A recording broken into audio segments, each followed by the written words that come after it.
Kita ke informasi lainnya, pemirsa. Kapal perang TNI Angkatan Laut menghalau sebuah kapal kayu pengangkut pengungsi Rohingya di perairan timur Pulau Weh, Sabang. Kapal pengangkut imigran Rohingya tersebut diusir keluar dari perairan Indonesia.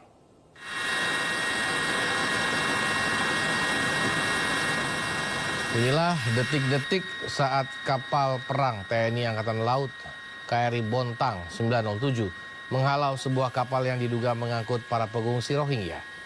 Informasi masuknya kapal pengungsi Rohingya di perairan zona ekonomi eksklusif Indonesia diidentifikasi saat TNI AL melaksanakan patroli di perairan timur.